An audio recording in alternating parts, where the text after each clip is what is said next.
అంటే legendary actors దగ్గర నుంచి ఇప్పుడిప్పుడే ఎదుగుదామని వస్తున్న ప్రతి యాక్టర్ మీద కూడా సోషల్ మీడియాలో విపరీతమైన నెగిటివిటీ.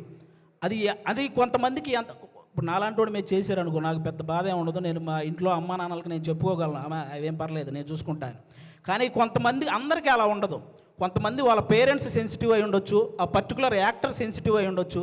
అలా ట్రోల్ చేయడం వల్ల వాళ్ళు మనస్తాపానికి గురైపోయి ఖచ్చితంగా వాళ్ళు చేసే ప్రాజెక్టుల విషయంలో కానీ వాళ్ళు చేసే పనుల విషయంలో కానీ వెనకపడుతూ ఉంటారు. అది మీరు గమనించాలి. నేను ఓన్లీ ఏదో చిన్న చిన్న వాళ్ళ గురించి చెప్పట్లేదు.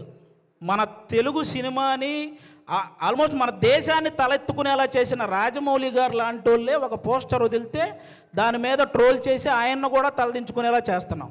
అరే, ఒక అనుకున్న ఈవెంట్లో అనుకున్న టైం ప్రకారం ఒక గ్లిమ్స్ ప్లే అవ్వలేదని ఎమోషనల్ అయ్యాడు. అంటే ఆయనకు ఆ సినిమా పట్ల ఉన్న హార్డ్ వర్క్ గురించి, ఆయనకు ఆ సినిమా పట్ల ఉన్న డెడికేషన్ గురించి మనం హ్యాట్స్ ఆఫ్ చెప్పాల్సింది పోయి అందులో కూడా ఏవో కారణాలు వెతుక్కొని ఎలాగోలాగో ట్రోల్ చేయాలి.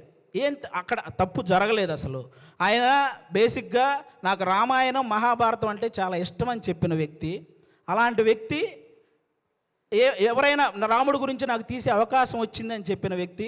ఆయన ఆ రోజు హనుమంతుడి మీద అలిగాడే కానీ అవమానించలేదు. ఇది ఒక్కటి అందరూ గుర్తుపెట్టుకోవాలని నేను మనస్ఫూర్తిగా కోరుకుంటాను. అలాగే కొంతమంది ఇంకా రివ్యూవర్స్ ఉన్నారు, వాళ్ళకు కూడా కొంచెం చూసుకొని చెయ్యాలని వాళ్ళకి మనస్ఫూర్తిగా కోరుకుంటాను. చాలామంది మంచి రివ్యూవర్స్ ఉన్నారు, సినిమా గురించి చాలా బాగా చెప్తారు. సినిమా గురించి బాగా చెప్పి ఈ సినిమా నచ్చితే మంచి హైప్ ఇస్తారు, నచ్చకపోతే ఇందులో ఈ నచ్చిన విషయాల కోసం మీరు వెళ్ళొచ్చు అని చెప్తారు.